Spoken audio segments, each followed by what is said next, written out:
Thank you for joining us today. My name is Peter, also known as Mortgage by Rue. And joining me today is Amanda Bredlow from Windermere Real Estate. Hi, Peter. Thanks for having me. Well, thank you for coming. I know you tracked a long ways to get over here. Yeah, I live right here in Kirkland, so it wasn't too far from me.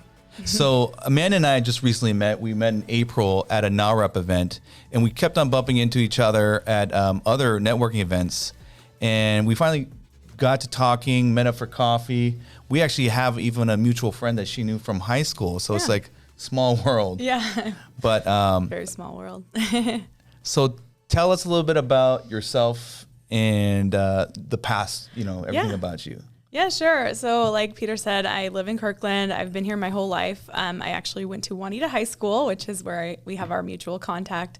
My parents live in my childhood home. They've lived there for 43 years here in Kirkland, in the Juanita area. So I've got deep roots. I'm actually a fifth generation Washingtonian. So my great-great-grandparents came over here from Europe back in the 1800s, and they're buried in the same cemetery as David Bothell, the founder of the city of Bothell. Fun fact about me. That's cool. So, you actually had a different career before real estate. Tell us a little bit how you got into real estate, because I think it was very interesting and how you did it and made that jump. Yeah, thank you so much. I was a project manager at Microsoft for 12 years before getting into real estate. And I just was interested in houses. And my husband and I wanted to buy a house. So I thought I would get my real estate license and look for my own house. And try to find the houses that hit the market before anyone else could. And because it was a really competitive market back then, and it still is. And that's how I got my real estate license. That was 6 years ago. So right when my daughter was born. I actually got my real estate license when I was on maternity leave, because I don't sit still very easily, and I was rather be busy than bored. So you had a nice plush job at Microsoft, salaried position. What made you go to a 100% commission job like in real estate? I kind of did a gradual transition. I worked my 9 to 5 at Microsoft, and then I also worked as a Redfin agent for 3 years, and I went on over 700 house tours. Wow. And I just got my feet wet slowly, and I was guaranteed a paycheck actually through Redfin that way, opening doors. And as I got more experience with that, I just thought, this is a career I really like, and I really enjoyed talking to people and helping them sort of achieve their dreams. And so it was just something I decided to take a leap of faith and go forward into. And I haven't looked back. Actually, I've done pretty well. My first 6 months in the business, yes, absolutely. I got a Rockstar Rookie Award and a Top Producer Award. So I'm getting some traction in my business, and I appreciate knowing a great lender like you, Peter, because you've actually helped my business quite a bit. Thank you for the plug. Well, you recently made a move of firms, just like I did back in December. Mm-hmm. Tell us a little bit about that. Yeah, I joined Windermere. Windermere is amazing. Windermere is like the premier brokerage in this area, just deep roots, just like I have deep roots in this area. Big market share. The biggest thing for me about the brokerage I'm with is that they align with my personal values, and that is to put relationships before transactions. So I'm all about just doing what's right by my clients, and always what's right. And I'm not actually chasing, the paycheck. I'm trying to do what's right for the client. And that could mean turning down a sale. I actually did that a few months ago. It was more advantageous for my client to continue to rent out their place than to sell. So I told them that. And I think that's what really creates loyal customers. And so, yeah. That's awesome. That's great. That's great to hear. One of the things that Amanda and I also have in common is we love giving back. We love giving back to the community. And we're both part of a couple nonprofits. You're part of more than I am. So that's, kudos to you. Thank you. Tell us a little bit about some of the nonprofits you're involved with and why you joined them. Yeah, so I sit on the design review board for the city of Kirkland. It's a position I had to be nominated for, voted in by the mayor and the Kirkland City Council.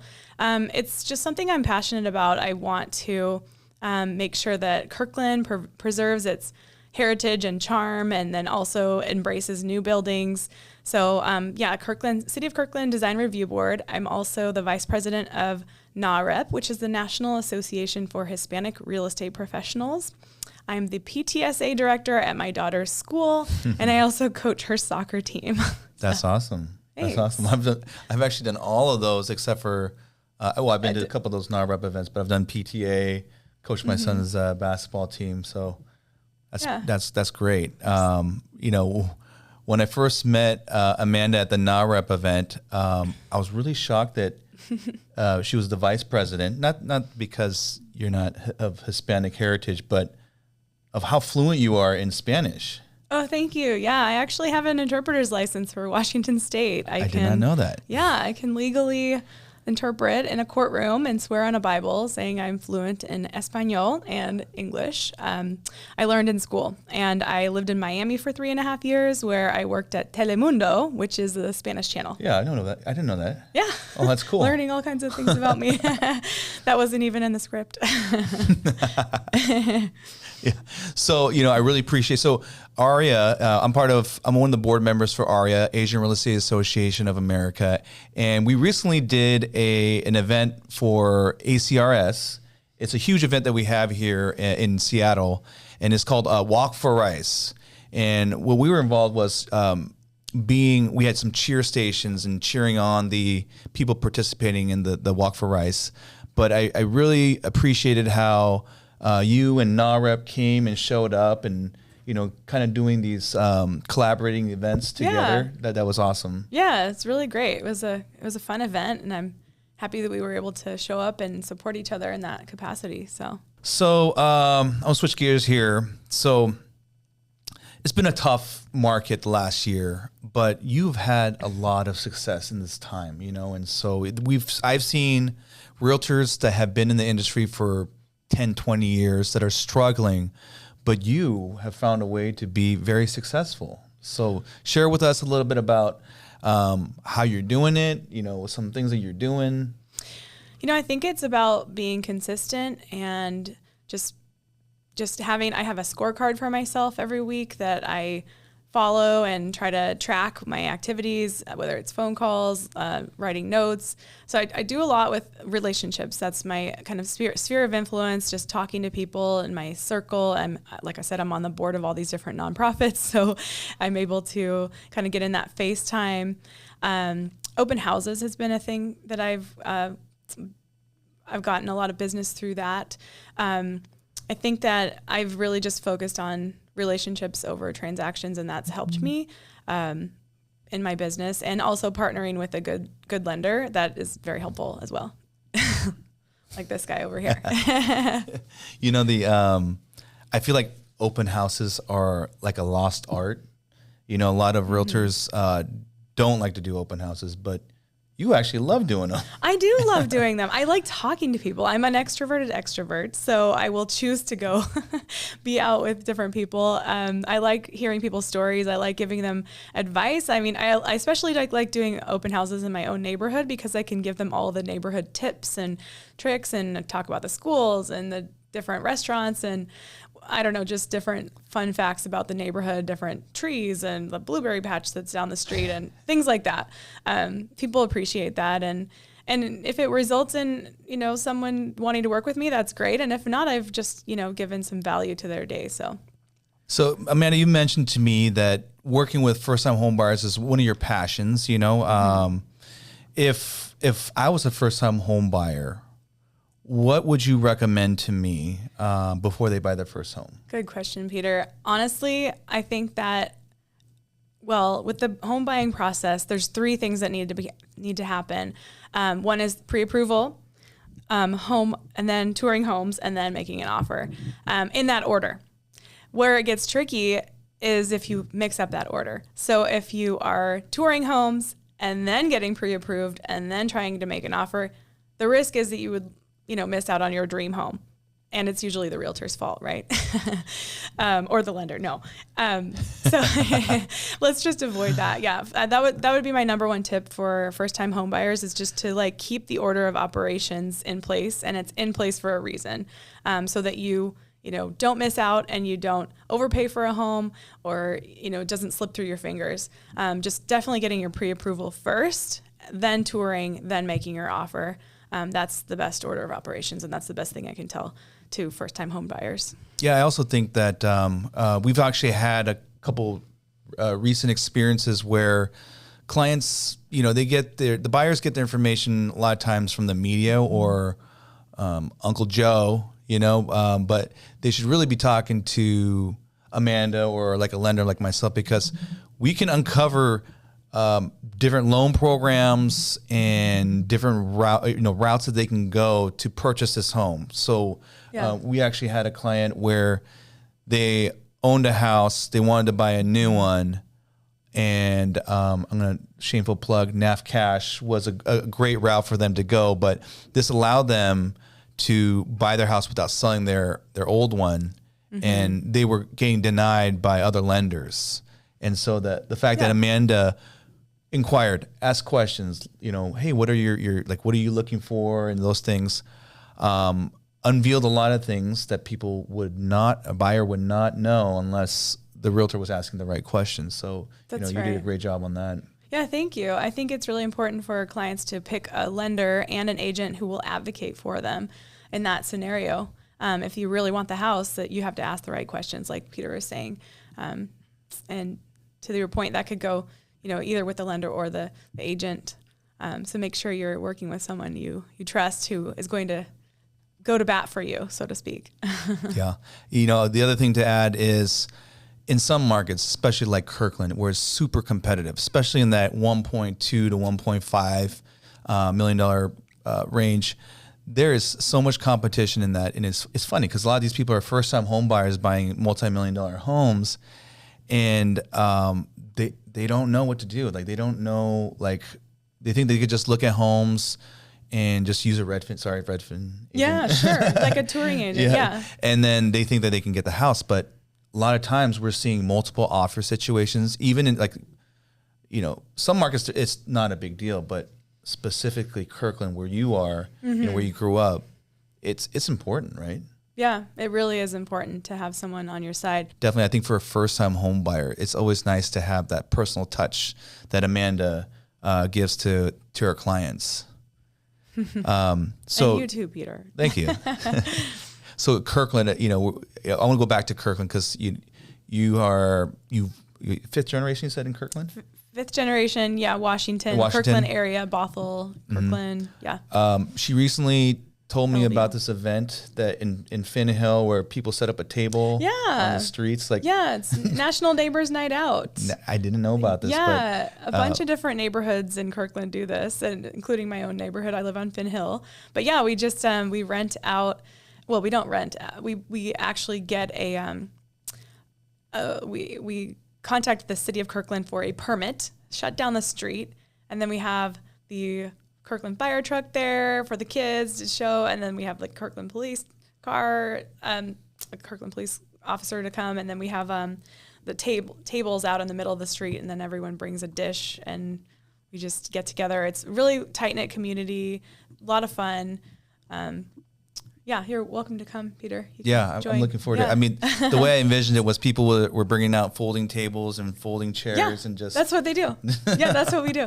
Yeah, it's National Neighbors Night Out on August 6th. It's actually a national thing, but there's a lot of participation in this area in Kirkland. Communities love it. So yeah, but what we went back to, your success in this difficult time. I think a lot of it contributes to how much you're out there in the neighborhood and being out there. Like one of our last clients, she met across the street, right? You met yes, that across the street. Yeah. Yes, yeah. I'm always out talking to people. I make a point to drop my daughter off at school, pick her up from school. I probably talk to 50 people face to face per week, which is great for business. Studies have shown that folks prefer to do business in person when it comes to real estate, even for Gen Z. This has been statistically proven across different surveys and whatnot. So it's always good to get some FaceTime in. That's what I try to do. So you're part of the planning committee for Kirkland. right? Yes. You're in real estate. You coach your daughter's, soccer team, PTA, Kirkland. Where do you see the Kirkland market going? I think it's just going to continue to get more competitive. Home prices are going to steadily increase. This area is a tech hub. There's a lot of tech employers in this area. It's a very desirable neighborhood area to live in. We have Google in downtown Kirkland. We have Facebook/Meta over in Redmond, Microsoft in Redmond, various other smaller tech companies in the Kirkland area. I think it's just the demand for this area is going to continue to be strong going forward.